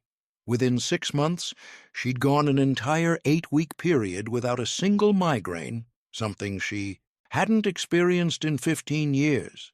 A year later, she reports having perhaps 2 mild headaches total, easily managed without medication and nothing like the debilitating migraines that once ruled her life. What happened? Did visualization cure a medical condition? Not exactly. What happened was that Patricia's subconscious released its grip on the belief that chronic migraines were her inevitable reality. As that belief dissolved, so did its physical manifestation. Her body had always known how to be healthy. Her subconscious programming had been blocking that natural expression. Now, I'm not suggesting that subconscious reprogramming replaces medical care. If you have health concerns, absolutely work with qualified healthcare professionals. But what I am emphatically stating is this: your subconscious beliefs about your body profoundly influence your physical health, and changing those beliefs can create results that medicine alone cannot. Framework for subconscious health. Programming. Step 1. Identify health-limiting beliefs. What do you subconsciously believe about your body? Common limiting beliefs include, I have weak immunity, I catch everything going around, health problems run in my family, my metabolism is slow, I'm just getting older, pain and limitation are inevitable, I'm not naturally athletic/strong/energetic, certain foods/conditions always make me sick. Write down every health-related belief you can identify, especially those that feel like unchangeable truths. Step 2. Create empowering counter-beliefs for each limiting belief. Formulate an empowering alternative. My immune system is powerful and protects me completely. I create my own health independent of family patterns. My metabolism functions perfectly to maintain my ideal vitality. I grow stronger and more vibrant with each passing year. My body is naturally strong, flexible, and energetic. My body processes all foods optimally for perfect health. Step 3. Implement multi-gateway programming. Use all 4 gateways we explored in Part 2. Repetition. Daily affirmations of your new health beliefs. Visualization. See and feel yourself in perfect health, engaging in activities you desire. Emotional encoding. Generate and sustain the feelings of vitality, strength, and wellness. Twilight states. Program your subconscious during morning and evening threshold moments. Step 4. Address emotional roots. Many physical conditions have emotional origins. Suppressed anger might manifest as digestive issues. Unexpressed grief might show up as respiratory problems. Fear might create tension and pain. Dr. Sterling's research identified what he calls emotional signature conditions, physical ailments that consistently correlate with specific subconscious emotional patterns. Ask yourself, what emotion might my body be expressing through this condition? What am I holding on to that wants to be released? Then include emotional release in your reprogramming. I safely release all stored anger/grief/fear. My body no longer needs to hold these emotions. I am emotionally and physically free. Step 5. Gratitude for current health. Even if you're dealing with health challenges, your body is performing millions of miraculous functions flawlessly right now. Your heart is beating, your lungs are breathing, your cells are regenerating, your immune system is working. Daily gratitude for your body's current capabilities programs your subconscious with appreciation rather than criticism, which actually enhances healing capacity. Marcus Okafor, a 45-year-old engineer in Lagos, Nigeria, used this framework to address chronic back pain that had plagued him for 8 years. Multiple doctors had told him he'd need surgery, but he wanted to try a different approach first. Through subconscious reprogramming, particularly the gratitude practice, Marcus reported that his pain decreased by 60% within 3 months. I stopped seeing my back as broken and started appreciating what it could do, he explained, and somehow what it could do kept expanding. Within 6 months, his pain was virtually gone, and he canceled his scheduled surgery. That was 4 years ago, and he remains pain-free. Now, let's turn our attention to an area where subconscious programming creates perhaps even more dramatic results: financial abundance. The wealth blueprint, reprogramming. Your financial reality. Money is one of the most emotionally charged topics in human experience. It's also one of the areas where subconscious programming exerts the most obvious and measurable influence. Think about it. Why do lottery winners so often return to their previous financial situation within a few years? Why do some people seem to effortlessly attract opportunities while others work twice as hard for half the results? Why does wealth appear to run in families, and poverty too? The answer isn't genetics, education, or even opportunity. It's subconscious programming. Your current financial reality is a precise reflection of your subconscious beliefs about money, wealth, and your own worthiness to receive abundance. Change those beliefs, and your financial reality must change to match. It's not optional, it's inevitable. Dr. Sterling conducted a landmark study tracking the financial trajectories of two groups over 3 years. Group A received traditional financial education, budgeting, investing, earning strategies. Group B received the same education, plus intensive subconscious reprogramming around money beliefs. After 3 years, Group A showed a modest 12% average increase in net worth. Group B, an average increase of 340%. Same financial knowledge, radically different results. The difference was subconscious programming. Let me introduce you to the concept of your financial thermostat. Just like a thermostat regulates temperature, your subconscious has a set point for how much money you're supposed to have. If your bank account rises above that set point, your subconscious will unconsciously create circumstances to bring it back down: unexpected expenses, impulsive purchases, self-sabotaging decisions. If it falls below the set point, you'll feel motivated to bring it back up, working harder, finding opportunities, making better decisions. This is why people tend to hover around the same income level year after year, even when circumstances change. The external numbers might fluctuate, but they orbit around a subconscious set point. The revolutionary insight: you can change that set point by reprogramming your subconscious beliefs about money and your relationship with it. Yuki Tanaka, a graphic designer in Tokyo, discovered this powerfully. Despite being talented and hard-working, Yuki's annual income had remained essentially flat for 7 years, hovering around 4.2 million yen, $40,000. Some years slightly higher, some slightly lower, but always returning to roughly the same level. "It's like there's an invisible ceiling," she told me, frustrated. "I can't seem to break through." When we explored her money beliefs, we uncovered several limiting programs.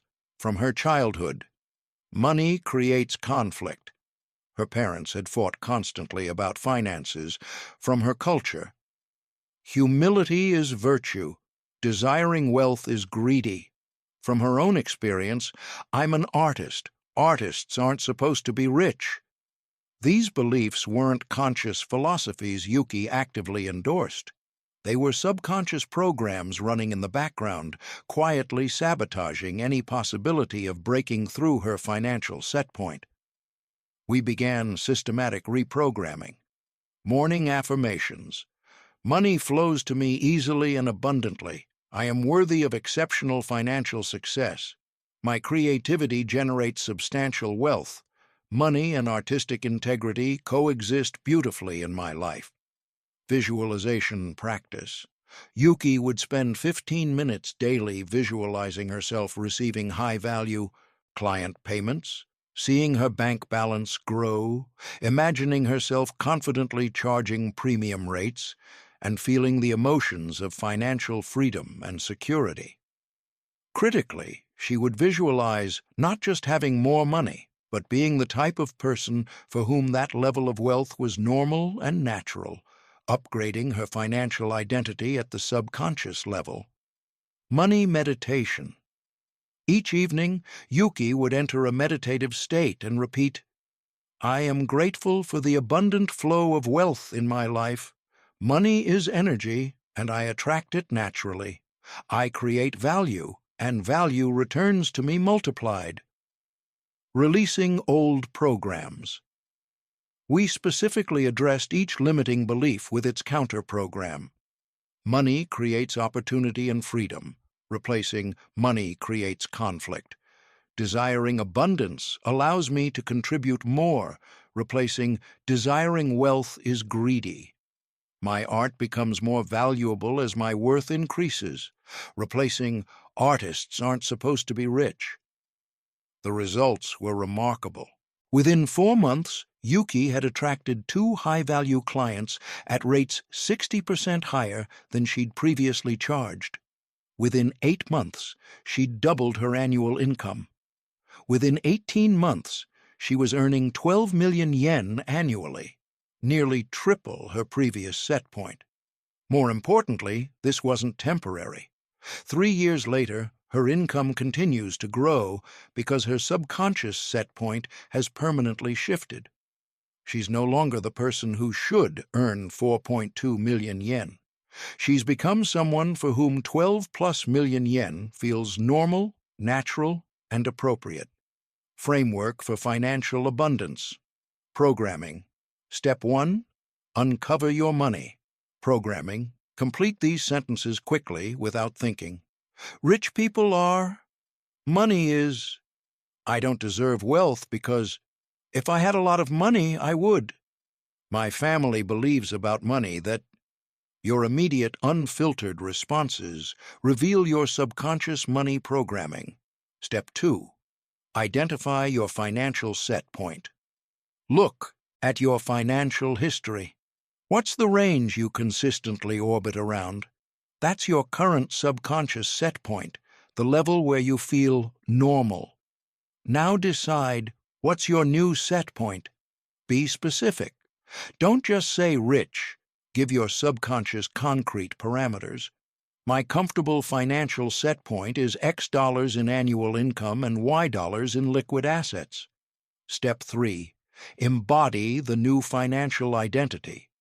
This is crucial. You can't just want more money. You have to become the person for whom that amount is natural. How does someone who easily earns your desired income think about money? How do they walk, talk, make decisions, spend, save, invest? What beliefs do they hold about their own worth and value? Visualize yourself as that person, not someone trying to become that person, but someone who already is. Step 4. Gratitude and circulation. Your subconscious responds powerfully to gratitude. Being genuinely grateful for the money you currently have, regardless of the amount, programs your subconscious with abundance consciousness rather than scarcity consciousness.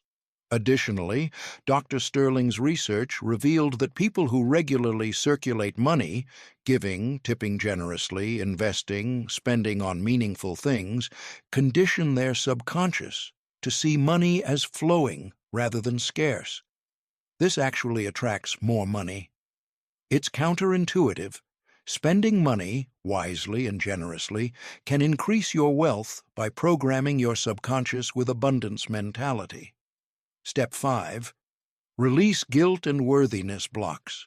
Many people carry subconscious guilt about having wealth while others struggle. This guilt sabotages financial success.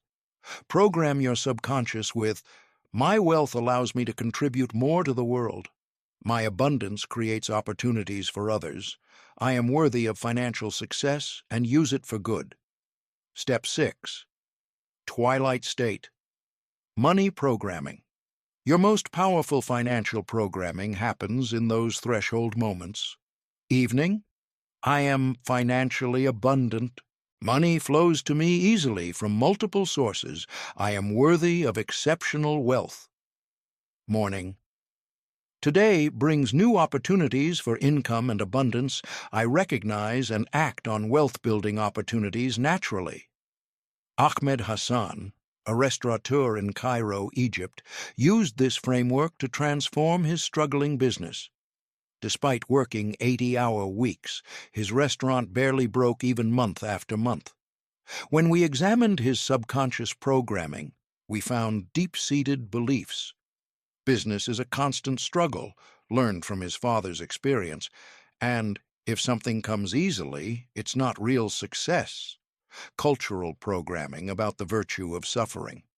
After 3 months of dedicated subconscious reprogramming, particularly the identity shift of, I am someone who runs a thriving, profitable business with grace and ease, Ahmed's restaurant began to turn around.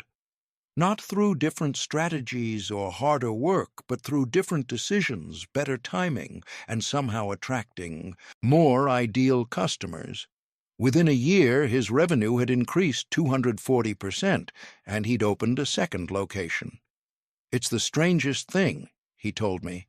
I'm working less than before, but making more money.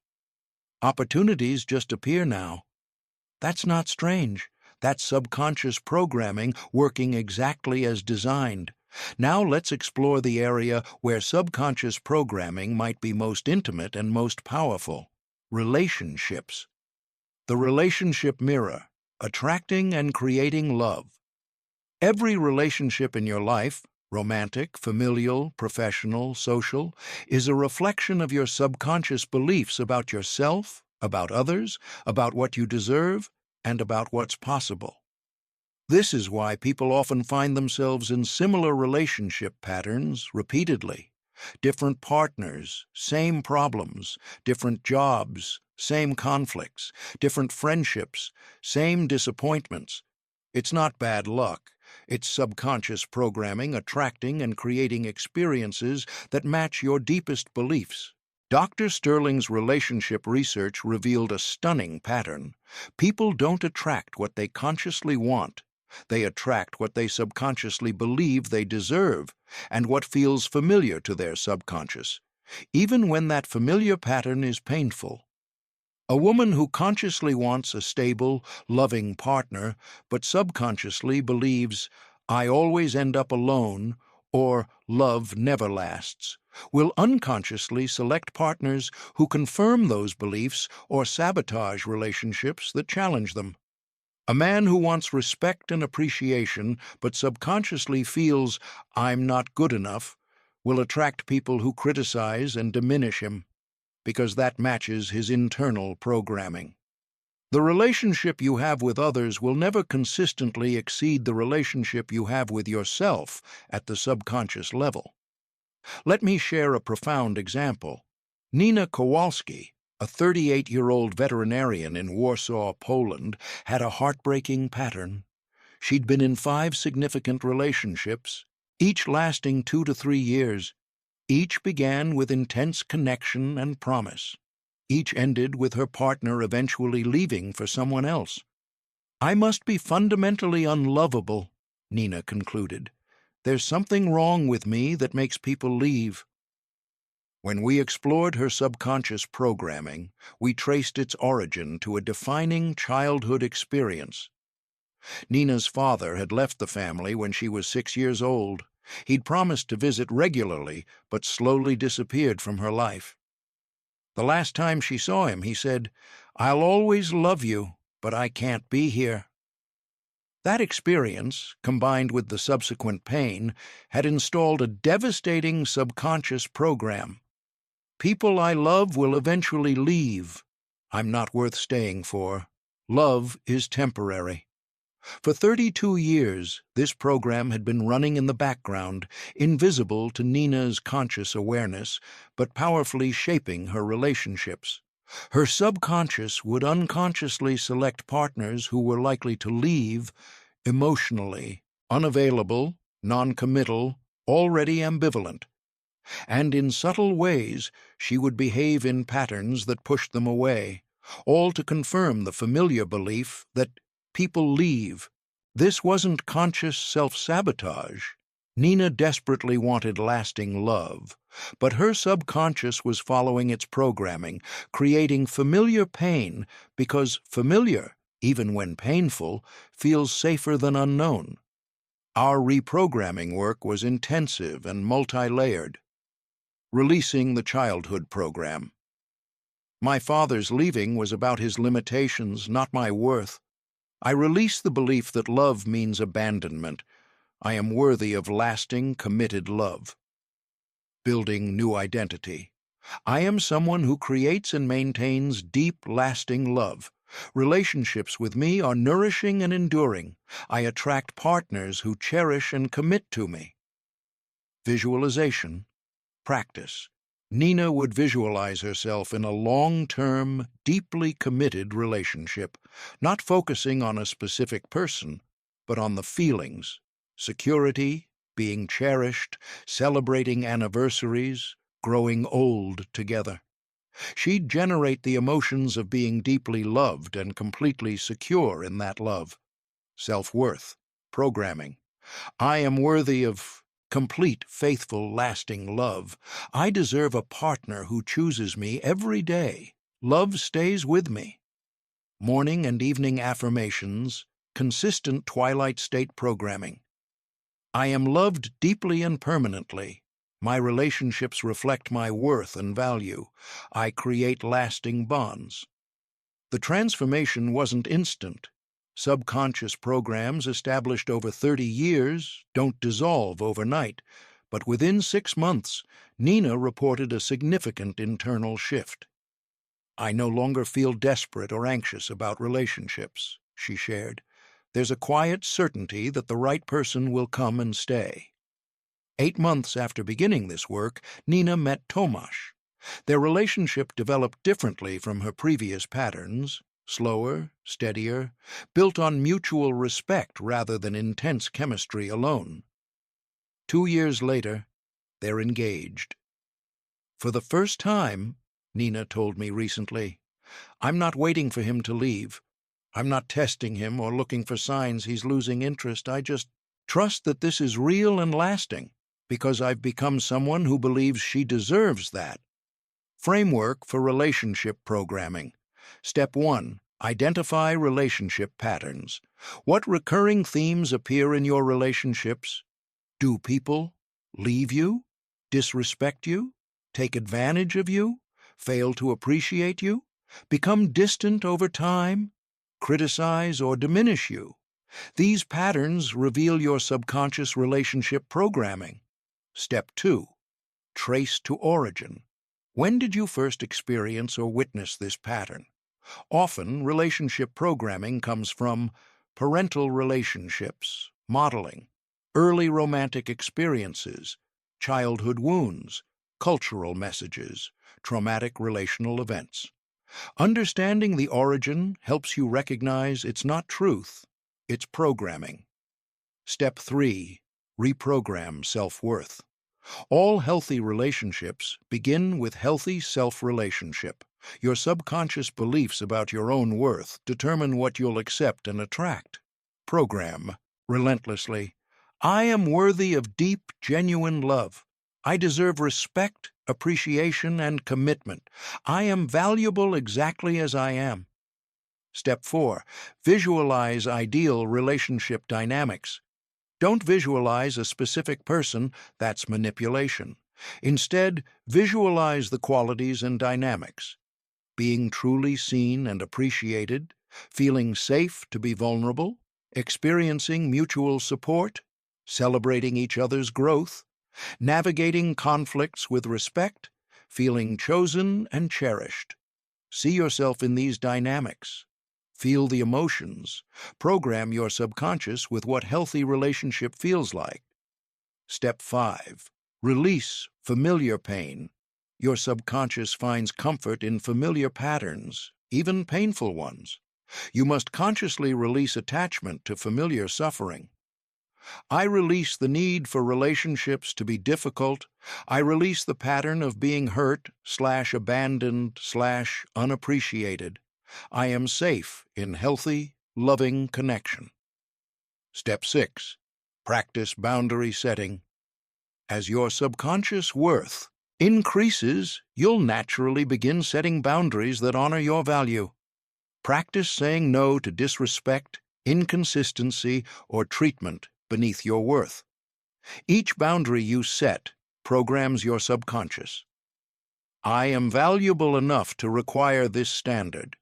Chen Wei, a software engineer in Shanghai, used this framework to transform his chronic people-pleasing pattern.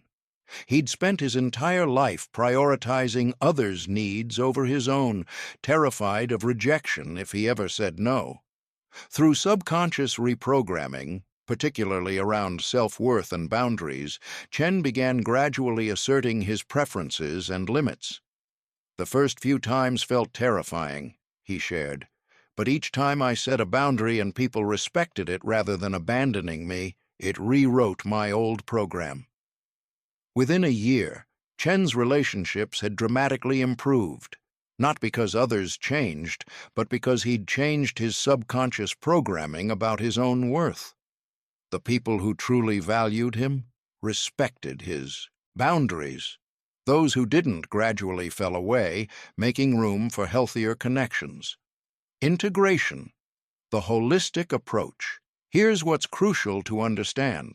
Health, wealth, and relationships aren't separate domains. They're interconnected expressions of your overall subconscious programming. A person with strong self-worth programming will naturally take better care of their body, health, confidently charge appropriate rates, wealth, attract respectful relationships, love. A person with scarcity programming will experience stress-related health issues, chronic financial struggle, unsatisfying relationships. This is why the most powerful approach is holistic subconscious reprogramming that addresses your fundamental beliefs about yourself and reality, rather than trying to fix individual areas in isolation. Dr. Sterling recommends what he calls core identity programming, establishing fundamental subconscious beliefs that automatically elevate all areas. Core programs. I am worthy of all good things. Abundance is my natural state. I create value and receive value naturally. My life improves continuously in all areas. I am healthy, wealthy, and deeply loved. Good things come to me easily. I deserve extraordinary experiences. When these core beliefs are established at the subconscious level, they automatically express themselves as improved health, increased wealth, and better relationships, without having to micromanage each area separately. Sustaining your transformation and reaching new heights, you now possess knowledge that most people will never discover.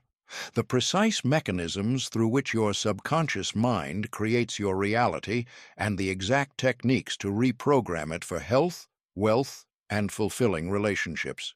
But knowledge alone changes nothing.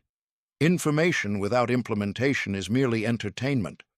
The question that will determine whether this journey becomes a footnote in your life or a turning point is this: how do you sustain this transformation? How do you move from initial enthusiasm to lasting mastery? This final section addresses the advanced territory of subconscious mastery, the strategies, insights, and frameworks that separate those who experience temporary improvement from those who create permanent, compounding transformation that continues accelerating throughout their lives. Because here's what Dr. Maxwell Sterling discovered after 3 decades of research. The real magic doesn't happen in the first 30 days of subconscious reprogramming. It happens when you maintain these practices long enough for them to become your new baseline, when your upgraded programming becomes so integrated that it operates automatically, creating results that seem miraculous to others but feel completely natural to you. Let's explore how to reach that level of mastery. The 90-day threshold. Crossing the point of no return, neuroscience research consistently shows that it takes approximately 66 days for a new behavior to become automatic, to move from conscious effort to subconscious habit. But Dr. Sterling's work revealed something more specific to subconscious reprogramming. There's a critical threshold around day 90. In the first 30 days of consistent practice, you're fighting against established programming. The old patterns are still dominant. Your conscious effort is required to maintain new thoughts and behaviors. This is the hardest phase, the phase where most people quit, concluding it's not working. Days 30 to 60 represent a transition period. The new programming is gaining strength, but the old patterns still have significant pull.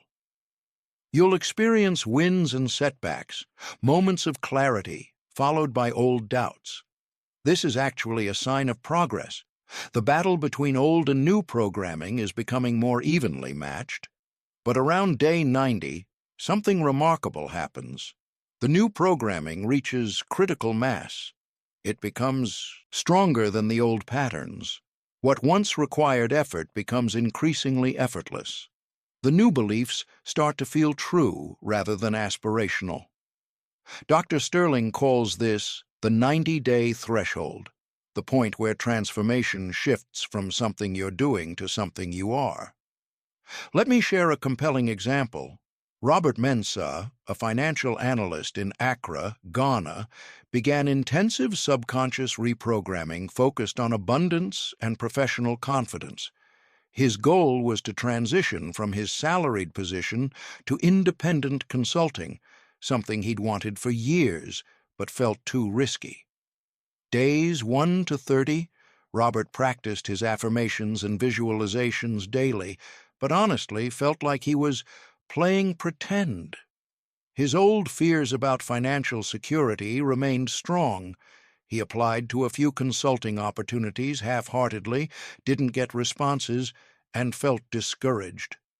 "I'm wasting my time," he confided. "Nothing's changing." I encouraged him to trust the process and continue. The subconscious doesn't respond to 30 days of effort after 40 years of contrary programming. Persistence is essential. Days 30 to 60. Robert noticed subtle shifts. His energy during affirmations felt more genuine. He found himself naturally thinking more optimistically about possibilities. He had a vivid dream about successfully running his own firm. His subconscious was beginning to accept the new reality. A former colleague randomly reached out, asking if he'd consider consulting work. Small, but meaningful. Days 60 to 90. The momentum increased. Robert felt increasingly confident in his abilities. He raised his proposed consulting rates significantly, something he'd have been too fearful to do weeks earlier. To his surprise, clients agreed. His old identity, "I need the security of a salary," began feeling less true. His new identity, "I'm a valuable consultant who creates results for clients," felt increasingly real. Day 90 and beyond, Robert gave notice at his job. Within 4 months, he had 3 retainer clients paying him more monthly than his previous annual salary. "It's strange," he told me. "I don't feel like I'm trying to be confident anymore. I just am. The fear that once dominated my thinking rarely appears now.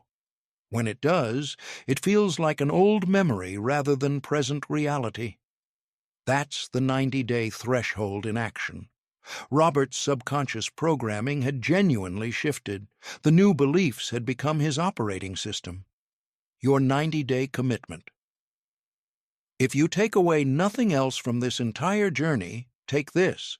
Commit to 90 consecutive days of consistent subconscious reprogramming practice. Not perfect practice, not hours per day practice, but consistent practice. Morning twilight affirmations, 2 to 3 minutes. Midday visualization or emotional encoding, 10 to 15 minutes.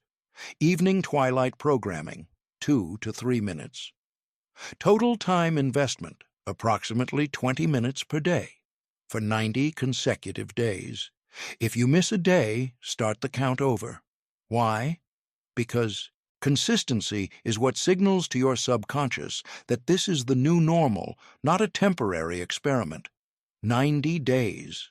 That's the price of admission to permanent transformation. Can you achieve results faster? Sometimes. But the 90-day commitment ensures you cross the threshold where new programming becomes dominant.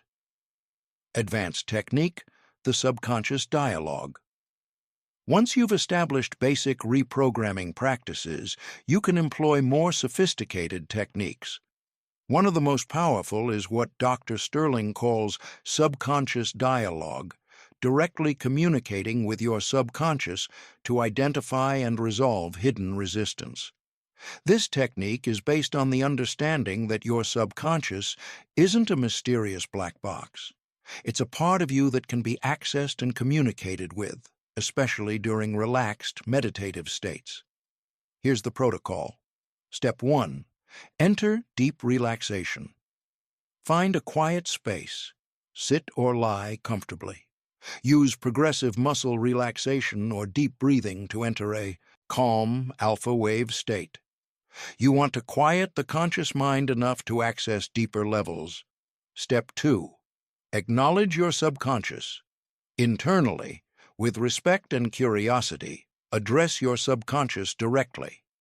I recognize you've been protecting me and keeping me safe according to the programming you received. I'm grateful for your service. I'm ready now to work with you to update some of that programming to serve me better. Can we dialogue about this? This might feel strange at first. That's normal. Continue. Step 3. Ask specific questions. Pose questions to your subconscious and then listen, not with your analytical mind, but with receptive awareness. Answers may come as feelings, images, memories, or sudden insights. Questions like, what belief are you holding that's blocking my abundance? What are you trying to protect me from by creating this pattern? What would need to change for you to accept that I'm safe, being successful, /healthy, /loved? Step 4. Listen without judgment. Whatever arises, a memory, a feeling, a fear, an image, receive it without criticism. Your subconscious is revealing its logic, which always made sense in some context, even if it's outdated now. Step 5. Offer new agreements. Once you understand the subconscious resistance, negotiate new terms. I understand you learned that visibility is dangerous because of what happened when I was young. Thank you for protecting me, but I'm safe now to be seen and successful. Will you allow me to update this protection protocol? Then visualize the old program being released and the new program being installed with gratitude for your subconscious's willingness to evolve. This might sound esoteric, but the results are remarkably practical. Lucia Fernandez, an architect in Barcelona, Spain, had been unconsciously sabotaging her career advancement despite having the skills and opportunities. Through subconscious dialogue, she discovered her subconscious was holding a belief that success means losing my family because she'd watched her sister become professionally successful but alienated from their parents, who resented her ambition. Once Lucia's subconscious revealed this protection mechanism, she could address it directly. I can be successful and maintain loving family relationships. These aren't mutually exclusive. I release the need to choose between them. Within weeks, Lucia noticed she stopped the self-sabotaging behaviors.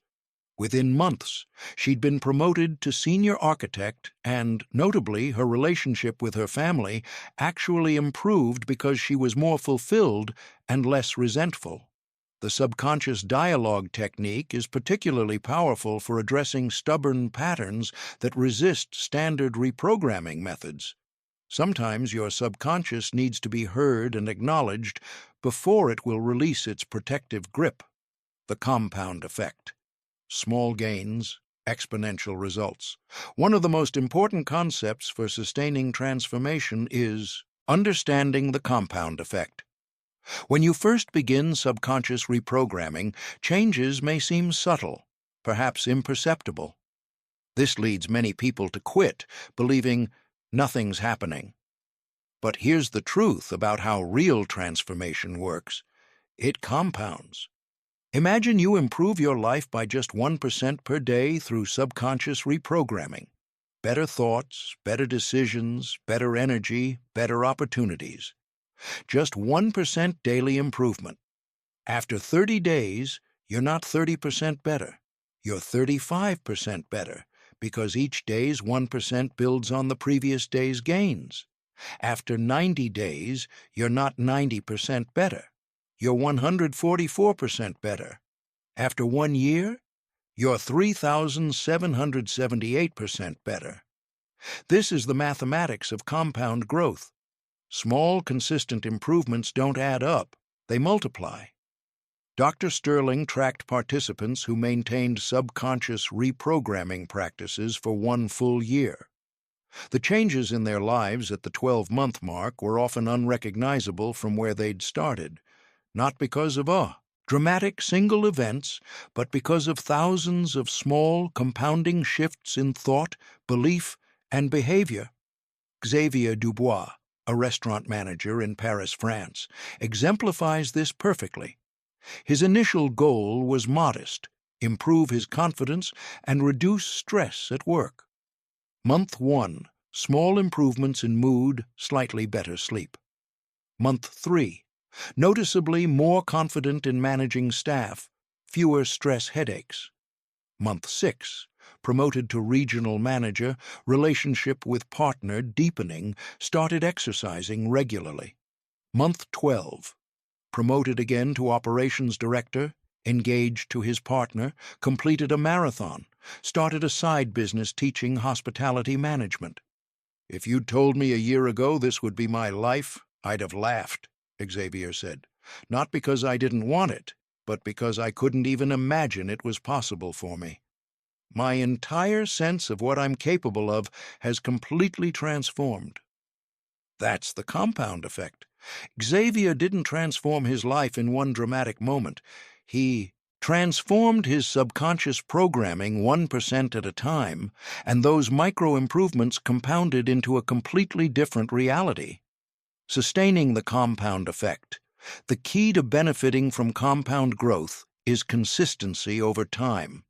Here's how to maintain it. 1. Track progress in multiple dimensions. Don't just measure one outcome, like income.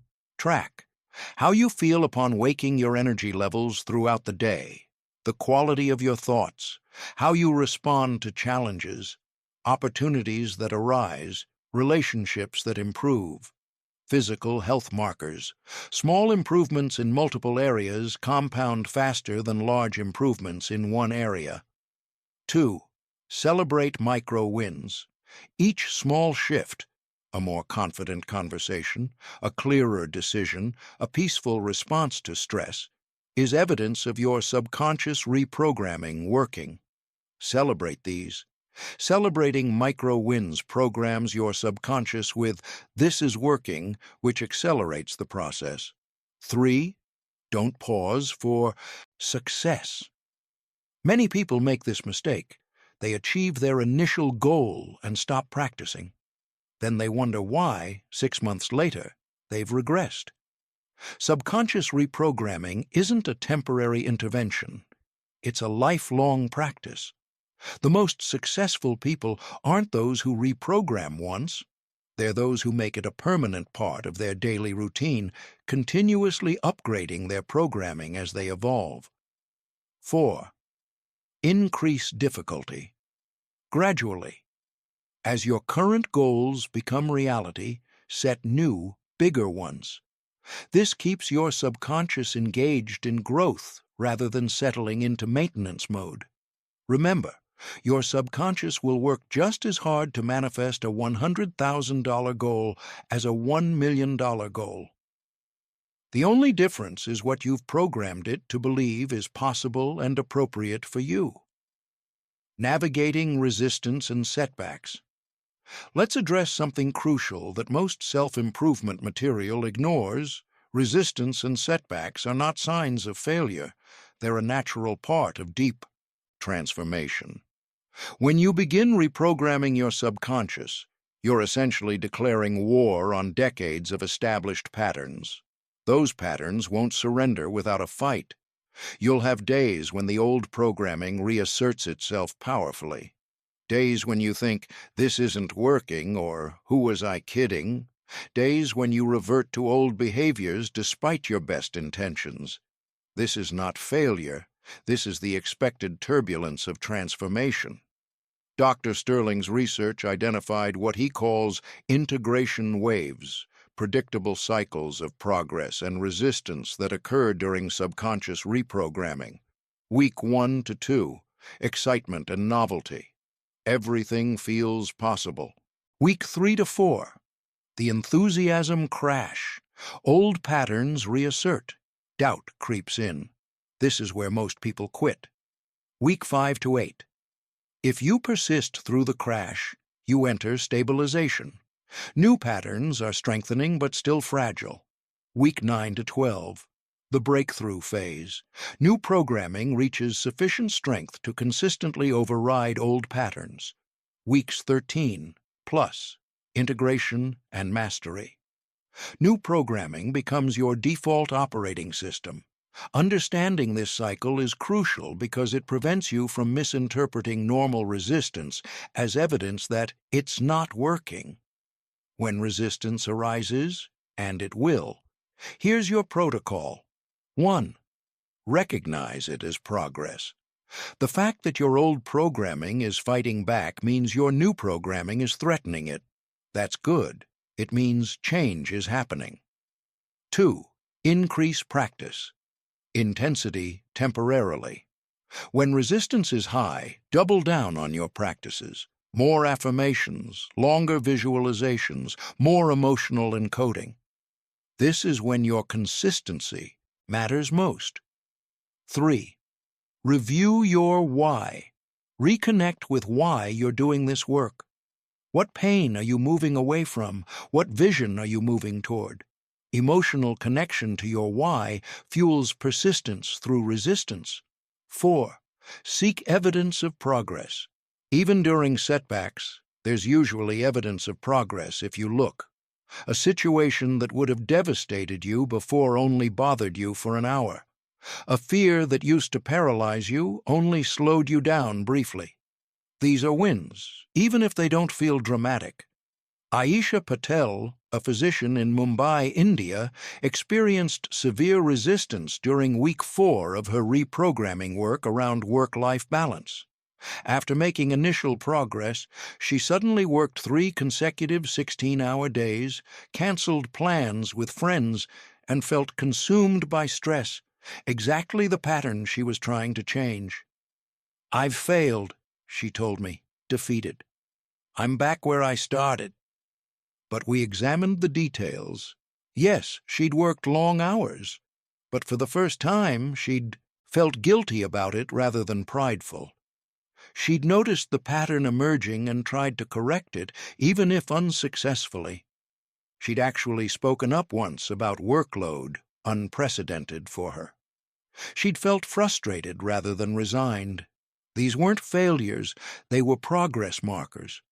Her subconscious was fighting to maintain the old pattern, but the new programming was strong enough to create awareness and discomfort, even if not yet strong enough to completely change behavior. "This is like strength training," I explained. "When you're lifting weights and your muscles start shaking and struggling, that's not failure. That's exactly when growth is happening. Same with subconscious reprogramming. The struggle means you're working against significant resistance, which means transformation is occurring." Aisha continued her practices through the resistance. By week 8, she'd successfully established boundaries at work, delegated more effectively, and was regularly leaving the hospital by 7 p.m., something she hadn't done in over a decade of her career. Creating your personalized subconscious reprogramming system.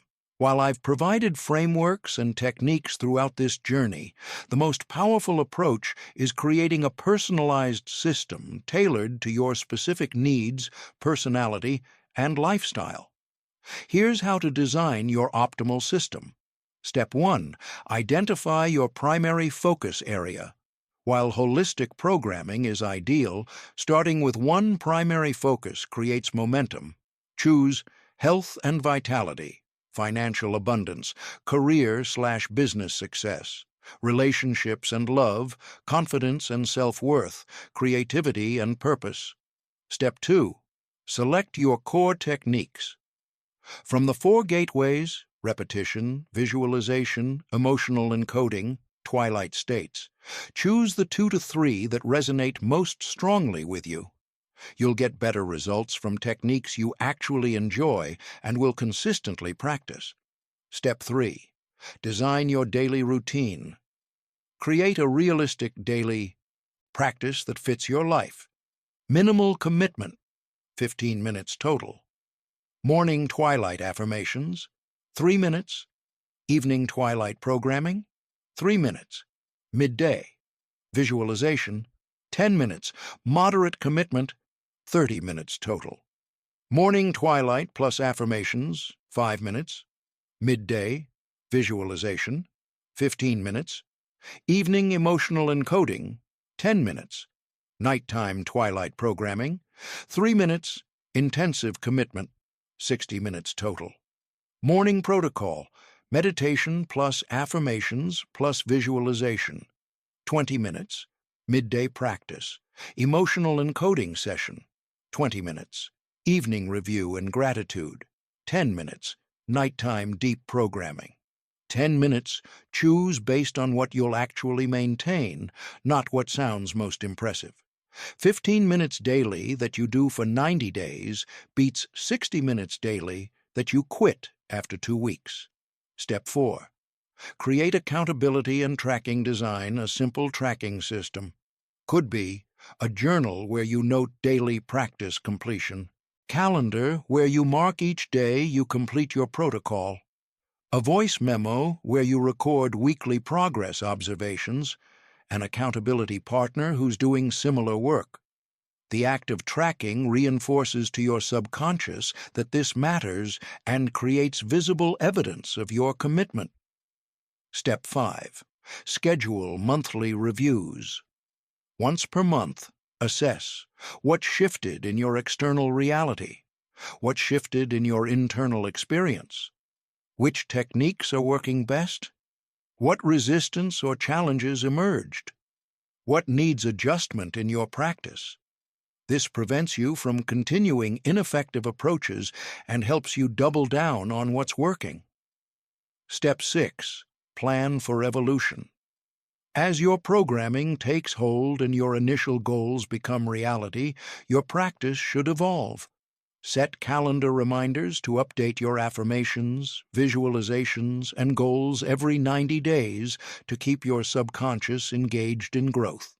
The ultimate truth: you are the programmer. We've covered an enormous amount of ground in this journey together. The mechanics of your subconscious mind, the 4 gateways to reprogramming, specific applications for health, wealth, and relationships, advanced techniques, and long-term mastery strategies. But all of this knowledge culminates in one fundamental truth that I need you to deeply internalize. You are not a victim of your subconscious programming. You are the programmer. Every thought you think, every belief you hold, every emotion you sustain, you are writing code. The question is whether you're writing it consciously and intentionally or unconsciously and haphazardly. Most people spend their entire lives running software they didn't choose, installed decades ago, often by people who had no idea what they were doing. They accept this programming as who they are and build their entire lives around accommodating these arbitrary limitations. You now know better. You now understand that your subconscious is not a fixed entity. It's an incredibly sophisticated, infinitely programmable system that will execute whatever instructions you give it. And it's been waiting your entire life for you to take conscious control. The transformation that's possible when you truly grasp this is beyond what most people can imagine. Because you're not trying to change despite your programming. You're changing your programming itself. You're not fighting against yourself. You're aligning all parts of yourself toward the same vision. When your conscious desires and your subconscious programming are in harmony, you become unstoppable. Not through force or struggle, but through natural, effortless alignment. Your conscious mind sets the vision. Your subconscious makes it inevitable. This is the power you've always had, but perhaps never fully claimed. This is the birthright that every human possesses, but few activate. This is the difference between living as a passenger in your life and stepping into the driver's seat. Dr. Sterling often concludes his seminars with this powerful reminder. The life you're living right now is a perfect demonstration of your subconscious programming. If you love that life, congratulations, maintain your programming. But if there's any area where you're dissatisfied, you now know exactly what to do. The power has always been yours. The knowledge is now yours as well. The only remaining question is, will you use it? I want to leave you with a final story, one that brings everything full circle. When Dr. Sterling was beginning his research into subconscious programming 30 years ago, he was himself struggling. Despite his education and intelligence, he was stuck in an unsatisfying career, dealing with chronic health issues and repeating destructive relationship patterns. He became obsessed with understanding why. Why did some people thrive while others struggled? Why did success seem easy for some and impossible for others? Why did he, with all his knowledge and capability, remain trapped in limitation? His research into the subconscious mind wasn't academic. It was personal, urgent, desperate even. As he uncovered the principles we've explored together, he began applying them to his own life. 15 minutes of programming each morning, 15 minutes each evening, consistent, daily, without exception. The first month, he felt ridiculous. The second month, he wanted to quit. The third month, something shifted. By month 6, his life was almost unrecognizable. By year 2, he'd left his unfulfilling career, launched his own research institute, resolved his health issues, and met his future wife. But the most profound change, Dr. Sterling told me, wasn't the external circumstances, as wonderful as those were. It was the internal shift. I stopped feeling like life was happening to me. I started experiencing myself as a conscious creator of my reality. That change in identity, from victim to creator, that was the real transformation. That same transformation is available to you. Not someday, not after you've figured everything out, not when conditions are perfect, right now, today, this moment, because your subconscious mind is listening right now. It's absorbing the dominant thoughts, beliefs, and emotions you're experiencing. It's creating your tomorrow based on what you're programming it with today. So here's my final question for you. What will you program? What reality will you create? What life will you design? The tools are in your hands. The power has always been within you. The only thing that was missing was the knowledge of how to access and direct it. That knowledge is now yours. The question is, what will you do with it? Your 90-day challenge. I'm going to issue you a challenge, one that could genuinely transform your life if you accept it. For the next 90 consecutive days, commit to consistent subconscious reprogramming practice. Choose your primary focus area. Select your techniques. Design your daily routine, then execute. Every single day, no matter what. When you wake up on day 91, assess what's changed. not just externally, though you'll likely be surprised by the tangible results, but internally. How do you feel about yourself? What do you believe is possible? How has your relationship with your own mind and potential shifted?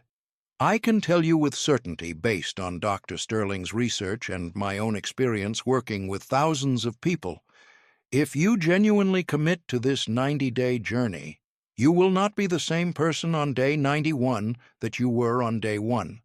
Your external circumstances may or may not have completely transformed by then, though they'll certainly have begun shifting.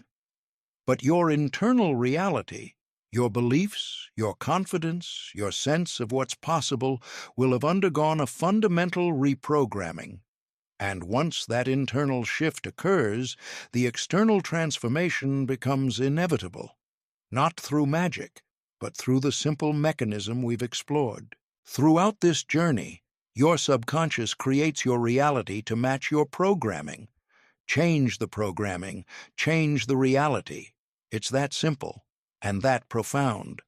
Final words: your infinite potential. Everything you've read in this comprehensive journey points to one ultimate truth. You are not limited by your past, your circumstances, your genetics, or your history.